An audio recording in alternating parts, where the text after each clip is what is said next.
My name is Larry Achiampong. I'm an artist and I'm based in East London, where I grew up and was also born. My practice deals with a range of issues that concern society, both on a local and an international scale. I studied at the University of Westminster in 2005 for a degree in mixed media fine art, and then also graduated in 2008 with a master's degree in sculpture at the Slade School of Fine Art.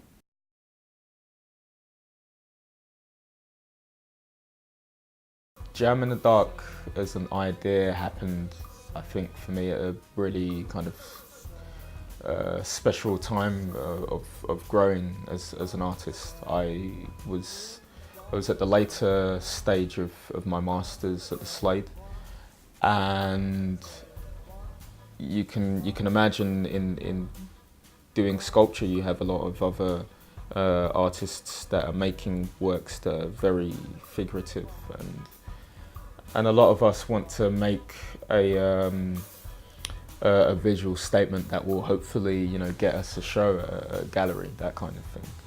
And I think that work partially emerged from my moving away from the anxieties of kind of kneeling down to a pressure to make work simply just to sell. That was part of the original intention. But also, I think when in producing that work, I was personally introducing myself to sound as a medium. And interestingly enough, whilst I was studying, I would experiment with sound quite a bit, but I never really talked about it in my tutorials. So I would make figurative or 3D based works and other kinds of things at the Slade, very visual based works. And then during the evening, it was almost as if I was another person. I had my software at home, I would buy equipment bit by bit, and I would just produce things. I would hang out with other people that were interested in working with sound, particularly on a musical level. But then I kind of started to experiment more and more with the idea of sampling. So I think it was those two things that were happening at the same time. The work, in a way, was for me it was a very big risk because I hadn't spoken to anybody about it. It was one of those things where I thought, okay, the work, in order for the work to become what it is, I have to either put it out there and just do it or not. If I have a discussion or tutorials, it's only going to get broken down, and I'm going to be thrown references that have nothing to do with what I'm interested in. Because at the time I was listening to loads of different kinds of music. I was listening to a lot of hip hop. I was listening to some dubstep. I was listening to rock and roll, some jazz, just loads of different sounds. But I noticed, especially in listening to this music and just kind of like relaxing, every now and again I might close my eyes and I would imagine what that music might feel like in closing my eyes. And I think that kind of thing started to kind of inspire my thought process as to how I might make an artwork that really challenges the default kind of structure of the gallery space, the white cube, and throw it into an atmosphere that is very, stifling and very direct. It's not easy to just walk into a dark space. Naturally, we want to have a torch or turn a light on, and I think I wanted to work against that. I wanted to work against the visual prejudices that we hold when we go into a gallery space, what we tend to expect, in terms of the form, in terms of the viewer and the way that we take on the work, whether you're supposed to even talk in a gallery space or shout or, I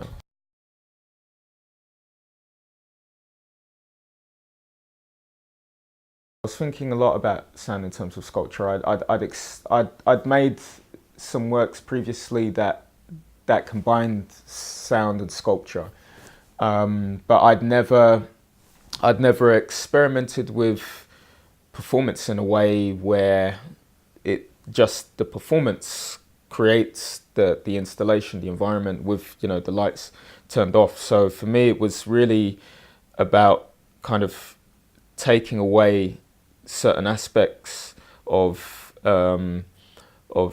I guess figurative play in my practice. You know, I'm not working with popular culture icons in a way that I might do visually, but I'm more kind of interested in having, I guess, a kind of, I guess, a ground zero to kind of build up from. So it doesn't matter who you are or where you're coming from.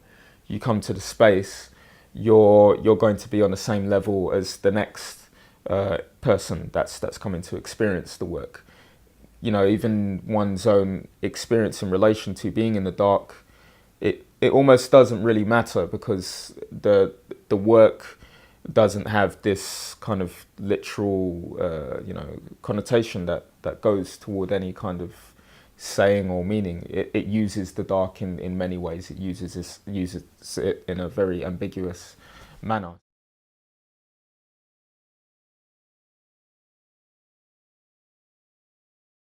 I guess I have to talk about the education in stages, because obviously, you know, university education is different from college, which is different from secondary school, but it all is relative.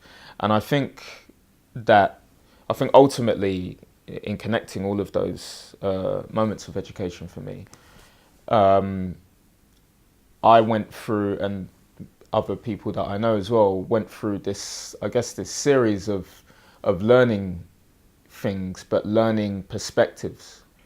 Because with a lot of education, you are learning perspectives. I mean, the internet, for example, is a great kind of canon for that. You know, many people have perspectives, almost like a bar chart, and you just click onto one link, which goes onto another, and everything overlaps or contradicts or goes one way and the other. And in terms of my learning,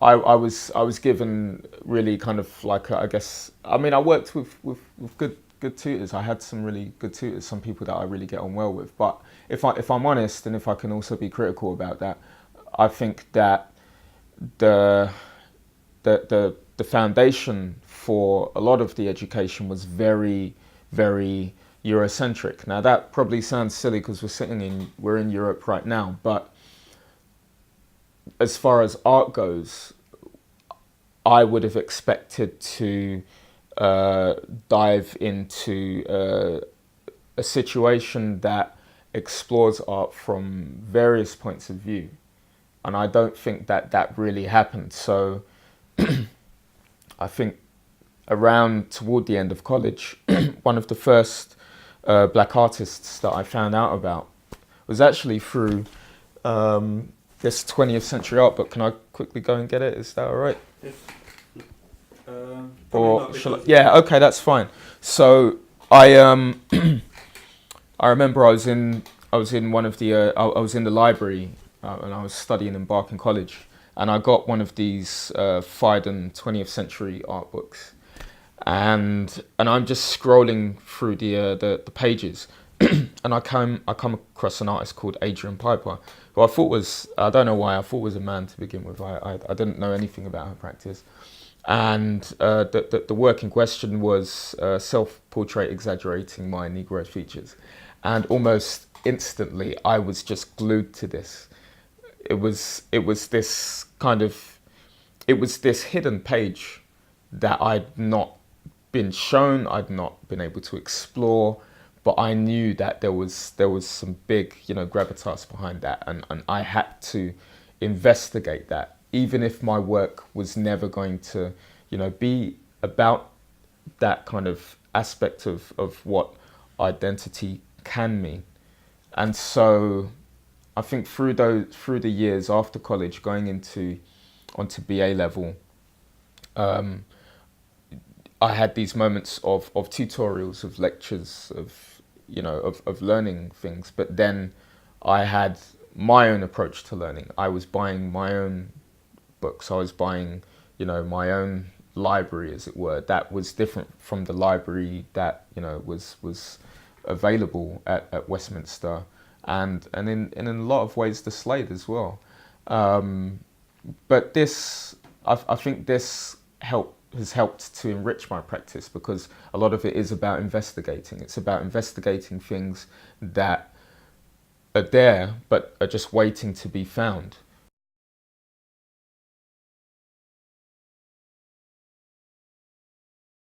The more I read about Adrian Piper, the more I found out, of course, about her being a first-generation conceptual artist, which is really important. I don't think many people actually locate that when they talk about her. They don't talk about her with regards to the likes of Sol LeWitt and such. So that gave me I guess the possibility to look at building concepts, not simply building objects. I think that for me was the birthplace for that, and really challenging. Okay, well, if I'm building this thing, well, why am I building that?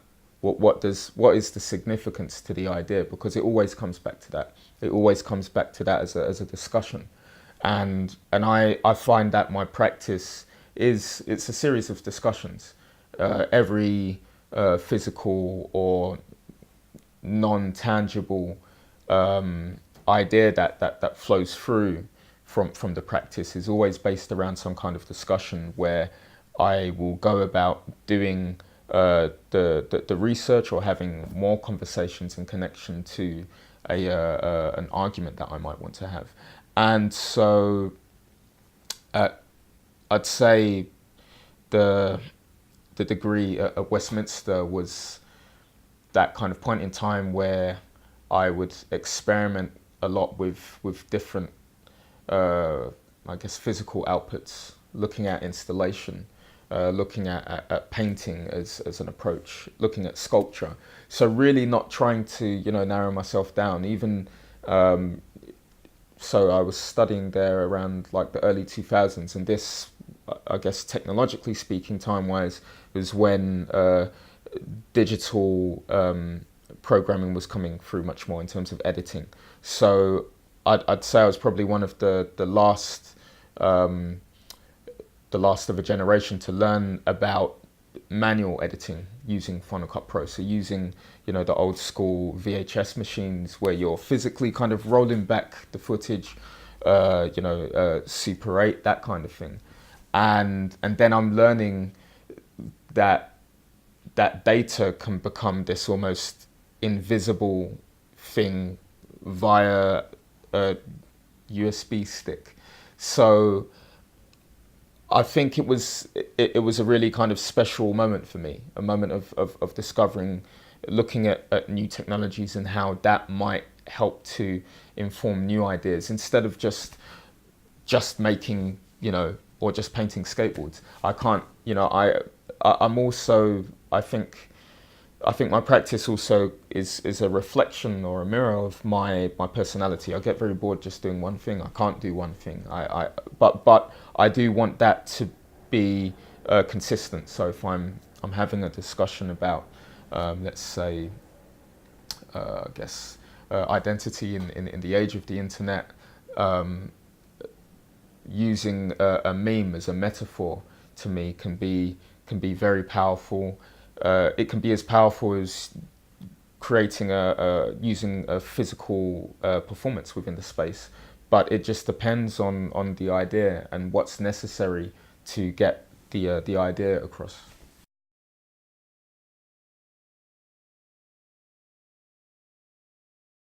Okay, yeah. So in terms of the build-up of the Jam in the Work, Jam in the Dark, like I said, it was a big risk for me to take.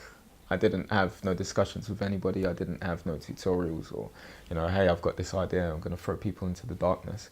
And when I was developing this idea, I was going to jamming sessions quite a bit. I was also teaching myself to play bass guitar. And there were a couple of artists at the time that I'd known, that I was that I'd kind of spoken to about maybe putting a band together, but I hadn't spoken, I guess, explicitly about just jamming within darkness. This was still this, little idea in my head that I thought, is either going to really work well, or it's just not going to work well. It has to be, I have to play with it. I have to see what I can do with that.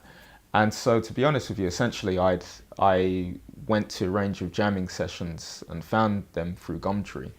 I just went online and found different people that were jamming in different parts of London. I'd take my guitar with me, I'd watch people play, and I would just study them. I'd study people playing, and it was very much like going to a studio or going to a lecture and listening to somebody talk about work. And almost immediately I realized that I was either getting on really well with what I was experiencing, or I wasn't. And what I was looking, or should I say what I was listening out for, were people that were willing to take risks with their instruments, rather than trying to just play on time always, or trying to be in tune, whatever that means. But looking at how on an audible level they could perhaps explore another kind of level of experience that might bring the audience in. And so that was, I guess, something that made me think a lot about the audience. Whenever I would go to these jamming sessions, I would imagine people being there. And also in studios, the lighting usually isn't that good anyway. In sound studios, it's usually a bit dim. So that already kind of set the platform for that.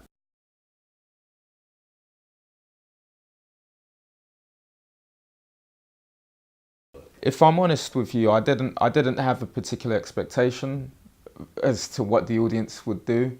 I had different thoughts that the audience might, people might hate the work or think, what the hell is this? This is ridiculous. And I remember with some of the first sessions, actually, there were a few people that came in, and sometimes you could hear them speaking, and I remember hearing people saying, oh no, that's recorded, like there's no one in there. And so I really liked that aspect of being able to play this prankster in a way, where there is something of a joke going on. If you kind of take the work just as face value, then you'll get an aspect of it, but that's it. You won't be absorbed by it. And so people kind of peeking around a dog leg into the darkness, and they're like, oh, what's this? And it's really that challenge.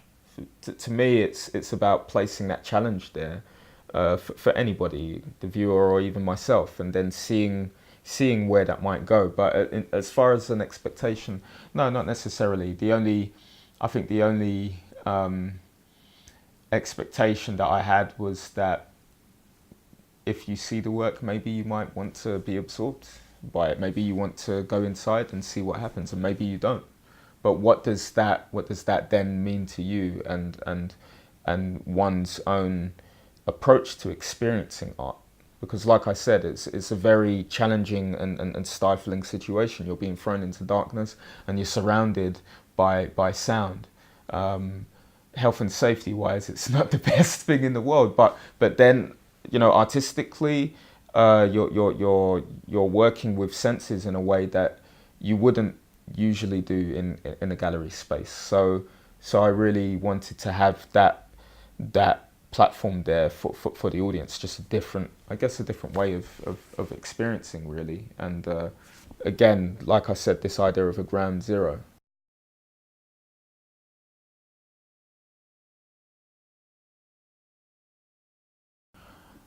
I think it stopped me from thinking about myself as a sculptor or as a painter, or as, again, there's, no offense to anybody that does use those terms, and they are valid for certain people, certain artists, but that doesn't work for me. And that could be to do with the generation that I'm from. We we're growing up with so many types of technologies that are evolving, that to just be a master of one medium kind of puts you, I think, in a stale position, really.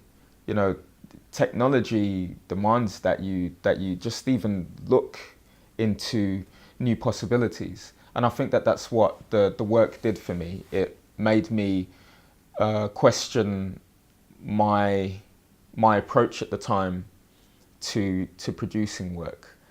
Okay, I'm going to produce a sculpture, and we're going to have a discussion about, we're going to talk about the weather. How many sculptures can I make and talk about the weather before it becomes this kind of moment where there's no longer development? So I think what the work really did for me was it taught me how to learn when it comes to making an artwork, because when it comes to making, I'm not simply just wanting to use a skill that I've built and just create something just easily. It's that there has to be more to that. There has to be something of the unknown for me, and I think that the Jam in the Dark really did set that platform for where my practice is going. So when people do ask me, oh, you know, you're an artist, what do you do?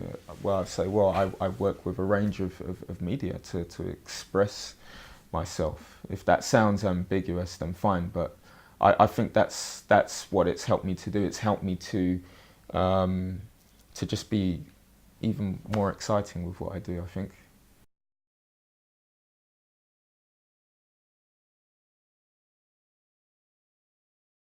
Well, up until the cloud performance, the cloud face simply existed online, really, more than anything.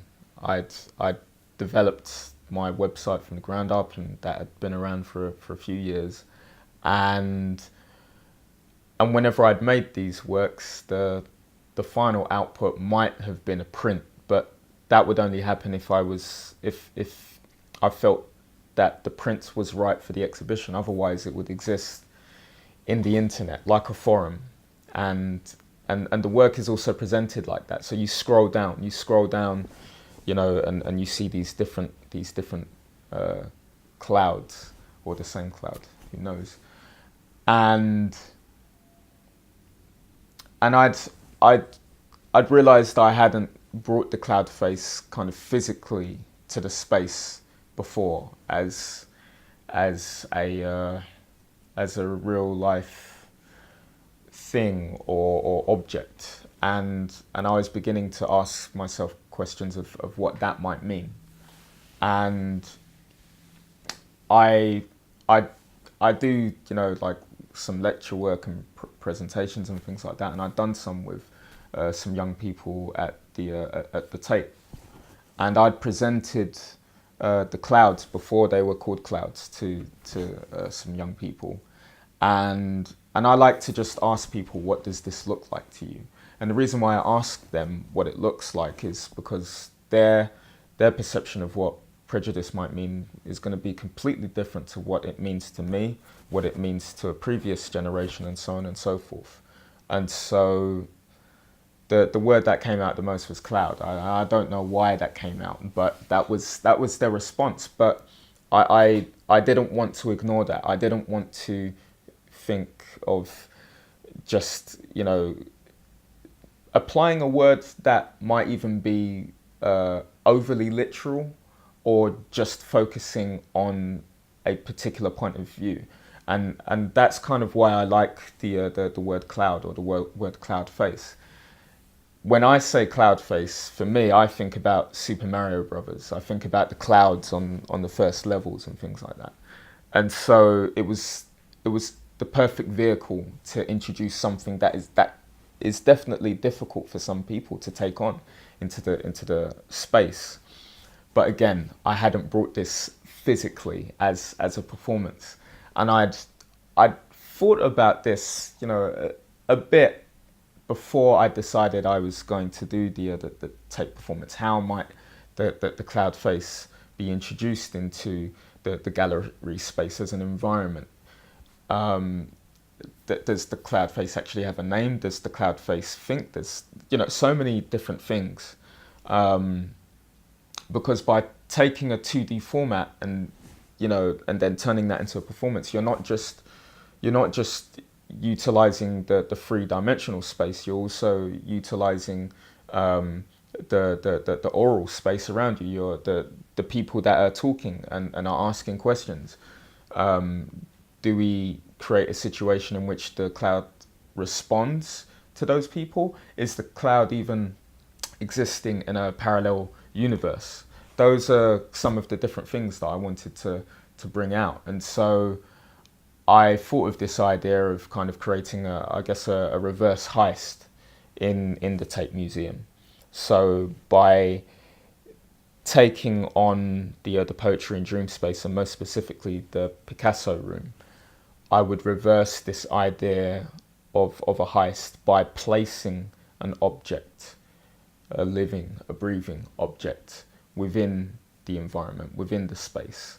And but that wouldn't be done in a way where, you know, heists can be violent. You know, it wasn't about looking at, you know, hyper-violence or anything like that. It was about just placing something that by merely existing is a problem, can be a problem, and how we can kind of generate a conversation from that in development to the 2D surface. So it really was about introducing, I think, new dimensions for the work, which I think it does.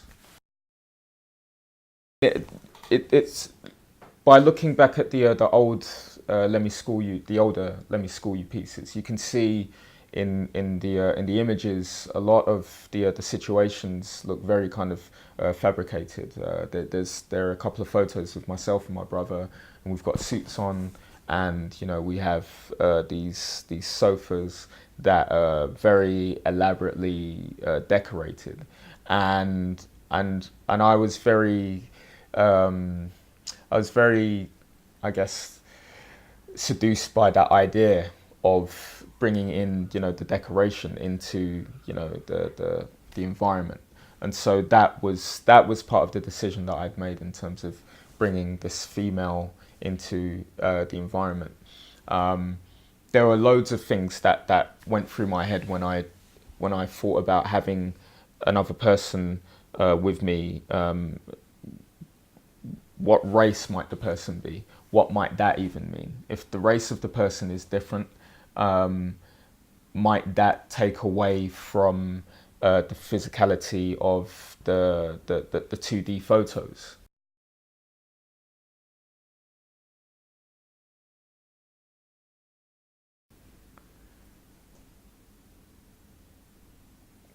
Again, very similarly to the way that Jam in the Dark happened, Memoja, again, in itself was one of those.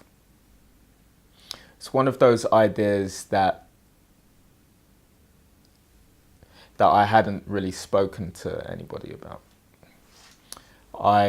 In 2010, I decided to travel to the United States, New York, and I stayed and lived by a friend for around 3 months toward the fall period, and it was I think more than anything, it was a time to be able to reflect on the work that I'd made thus far, particularly looking at things like Jam in the Dark, looking at the successes and the failures of the things that I've been producing. Failure is very important because with that you can really look at new possibilities of developing practice. Otherwise there is that risk of just making the same thing again. And I'd noticed with the Jam in the Dark that music, sound and archive were becoming more important to me, but also the archive as a visual function had obviously been apparent in my practice, that had been apparent in the Let Me School You work with the cloud face. But I was yet to explore that audibly, but I wanted to, I'd been wanting to. And I grew up in a household where my family played records loads. My mum and dad, I think part of the center to their relationship, and I'm sure to many other people as well, was their record collection. They travelled over from Ghana in the late 70s, the early 80s, and they brought over loads of vinyl, particularly highlife music, which originates from Ghana. And a lot of these records are really difficult to even find now. And fortunately, I'd inherited all of that through a small accident as well.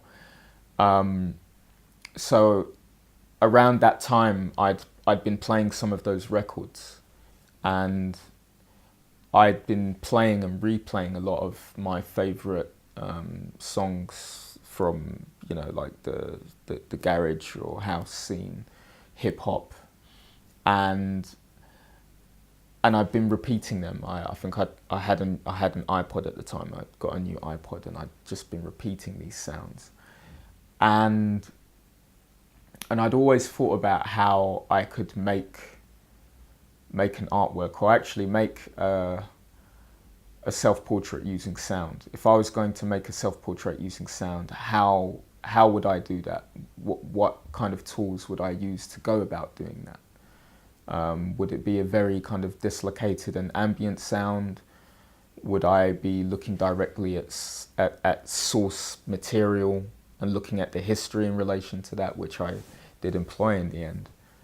And so Memuja and of course Momoja, which comes after that, is part of a larger investigation to look at history, to look at my history in connection to something that is established, to looking at legacy, looking at how legacy is passed down, and how we inherit that, and what we decide to do with that once we have that in our hands. So initially with the project, I took a selection of vinyl from my parents' collection, particularly vinyl from the highlife scene. So sounds particularly from the 1960s right through to the 1980s. And I proceeded to sample from these vinyls using a beat making machine called an MPC. So this machine is used as a standard for hip hop production, and I sampled from these records. I sampled from a range of tracks, and isolated, copied, chopped up, and proceeded to collage these sounds back together again.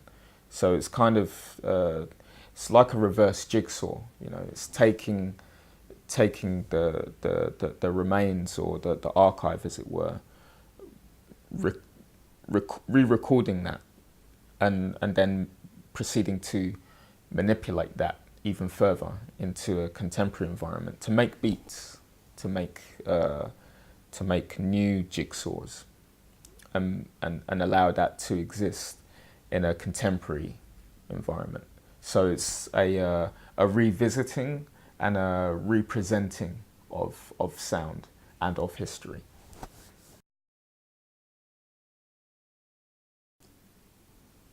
Hip hop inspires me in such a massive way.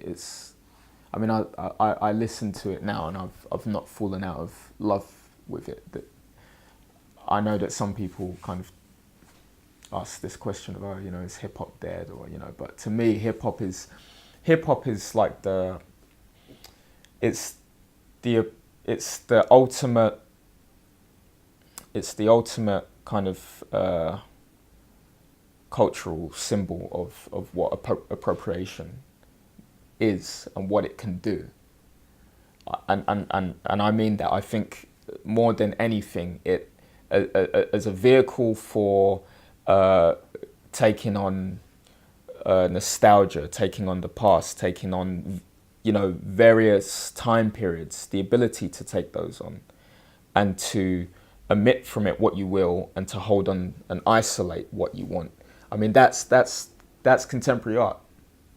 That is contemporary art. It's taking ideas and isolating moments or focusing on areas that you want to and presenting that. And I grew up listening to, Nas's Illmatic. That was really important to me.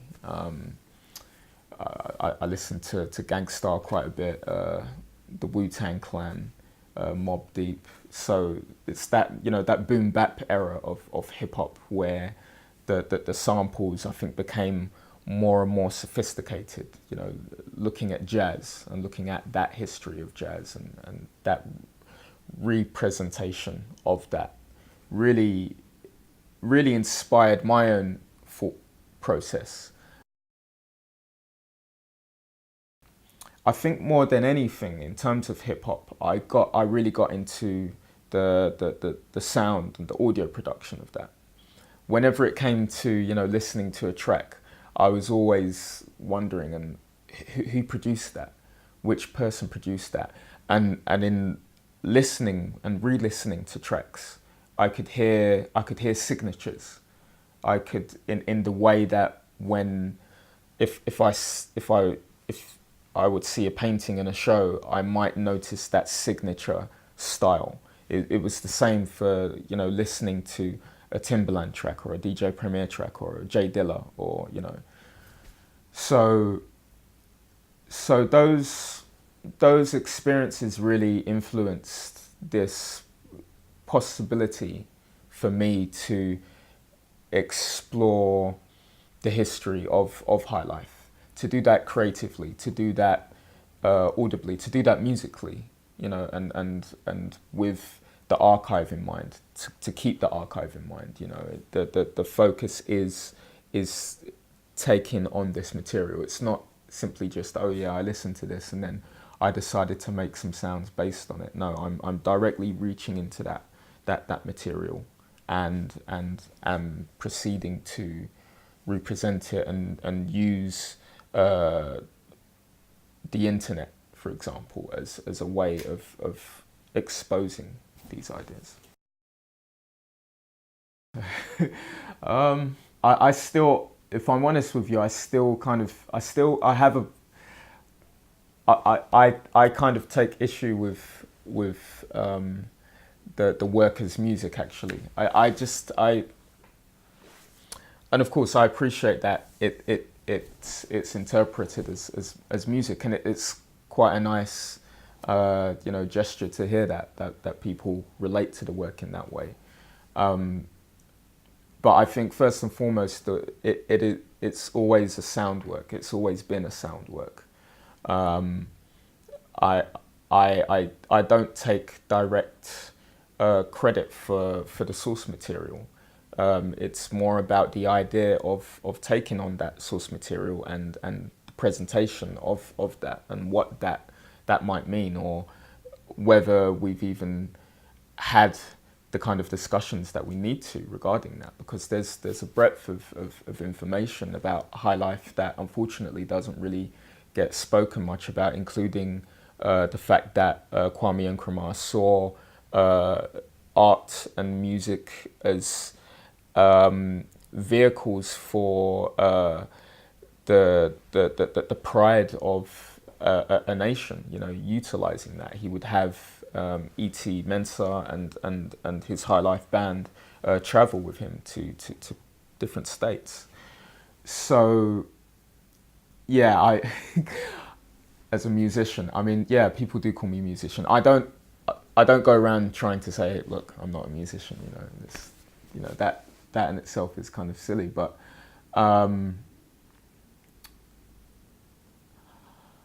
I'd say I'm more like somebody that is crocheting or is collaging and, you know, splicing these moments, these ideas. But yes, I do want, I'm also creating that challenge for myself of making that sound danceable. We are entertainers. Artists are entertainers. How we entertain is perhaps more of an interesting point, but we are entertainers. And so with that, how do I entertain your frame of thought or your body even when I take this material? And highlife is so, it's such a uplifting, incredible, polyrhythmic sound. I call it the sound of the sun. That to just represent, and I could have done this, you know, to just present it like, I don't know, with an audio essay or something, that just wouldn't have done it justice. So in order to take on the spirit of that, I must absorb the spirits of those people that have created this incredible sound to play and play back again and again and again, in the same way that a loop works with hip hop, and to think about how that loop can evolve and can grow, and then place that either via vinyl or via, you know, the internet. You know, it just means that will allow anyone as the audience to potentially grab a piece of that.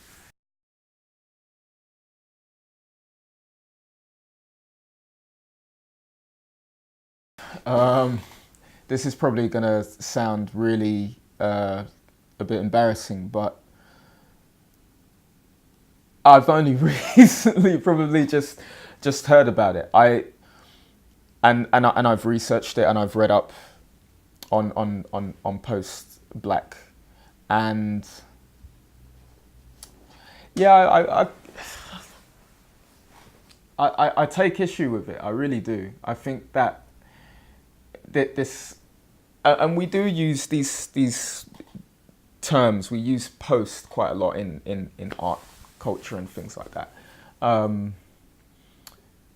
The other day, for the first time, I'd heard, you know, post-internet, and that really made me think about, well, what does post-internet mean? That is that after the internet? But the internet is now. It's happening now. I mean, yes, it's 25 or so years old, but it's very much young, and it shows no signs of slowing down, of stopping. It can't be stopped now, actually, even, you know, unless there was some crazy disaster. But so by carrying that analogy into, you know, post-black, I guess my thing is how does something become post or cease to exist as a way of discussion or expression, if a lot of the reasons why black or internet or so many of these things come into existence, you know, why is there there is no end point. I think these points are here for us to discuss again and again and again, because the really interesting thing about all of this is that technology is an incredible thing. It's always developing and evolving. Humans, on the other hand, we're quite interesting because our frame of thought can develop, but a lot of things stay the same. A lot of the ways in which we communicate with one another stay the same. So post-black, after, no, I'm still black. I'm not, you know, this doesn't, I am part of that generation of the future, of course, but you know, the person who walked from A to B is, he's still here, he's still black.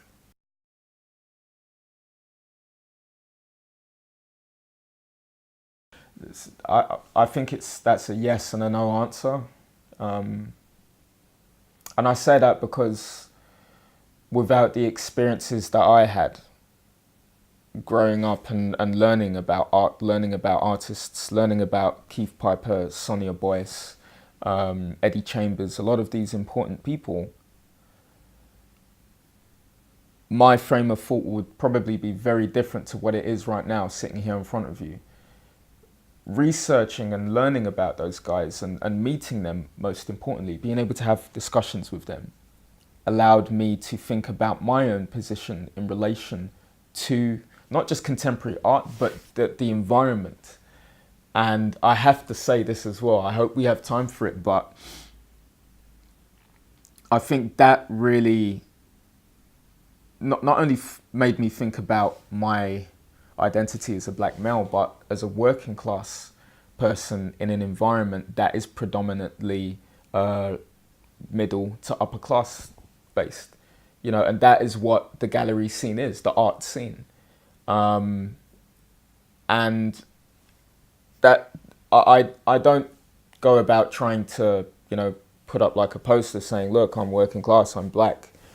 But these things are most certainly important. They're important because I'm producing in an environment where, statistically speaking, there aren't many people like me within this realm, and I need to be aware of that. A lot of people need to be aware of that. Not just me, but other people who are also in the art scene, and people who aren't black or who aren't working class. But these things are important because they just don't really get talked about. And if they don't get talked about, then looking at the next generation to come in, for example, how are they going to learn about the artists that came before them? Or more importantly, the artists that allowed them to have the opportunities that they have to be able to speak or create the work that they do. I think that's what's really at the heart of that. And that's probably my only concern about technology or the internet, for example. We have this kind of Tumblr kind of esque moment in time where many of us are just taking information and we're not really absorbing it. We're just copying it quickly. Oh yeah, I'll paste that. I thought that looked good. I thought this was great. Facebook will love that, or, and we're not having these discussions as much. So to answer your question, yeah, it's important, but it's important in the way that we have that knowledge, that we understand, not that we need to parade it. When I produce my work, when I present my work, I'm not saying, hi, my name's Larry and I'm a black artist, because that doesn't mean anything to me. But it does mean to me, what it does mean to me, however, is that I know where it is that I'm coming from. And should that moment arise in time or in a question that someone asks, it's important to be able to call upon that.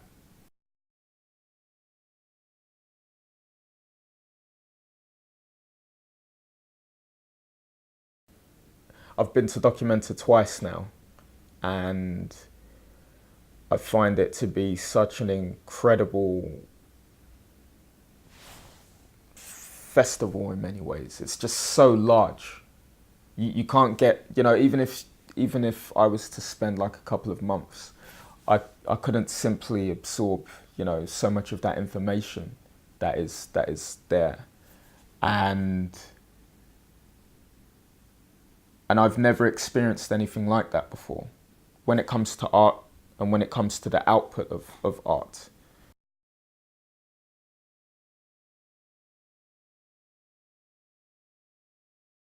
Yeah, I think in many ways my work is, definitely has a lot to do with that atmosphere and exists in that environment. Even, going through, as we were talking about earlier, with, Tino Segal's work within the dark space and the musicians from America, and this kind of dark jamming. It's there, but it's, to answer your question, it's not something that I think about, like, am I relevant to what's going on? I think just by producing, we are relevant by default. It just is. It's unequivocal. It's, And again, I've said it before, but I will say it again. I think that technology has allowed a lot of those thought processes for me to create and continue to create work that manages to become part of these environments, the gallery environment, and globalization is a word, or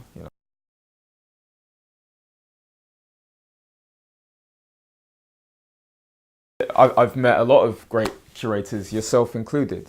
People like yourself. You've given me and allowed me, a platform to express my ideas where otherwise, quite simply, I probably wouldn't have that opportunity. So that I think is part of the importance of a curator's role. In many ways, the curator's role is similar to what I described with Memudra, in the sense of having a discussion around subjects or areas that are just maybe interesting, or areas or things that people may have kind of overlooked. On the other hand, I've had experiences with curators, people that want to be rock stars, and and that's difficult as well. There are artists as well that try to do this thing of being a rock star, and that gets very dry very quickly, because it just becomes about the icon and not the work. We're no longer talking about what the work is trying to do, but that in no way for me takes away from the importance of a curator. But again, when it comes to producing work, I'll invite people over to see the work, but I don't tend to ask people for their advice on the style that I might use. I tend to produce the work and then perhaps have a discussion, and that's what I really love about bringing curators into the studio, is that we can talk about things once something has been produced.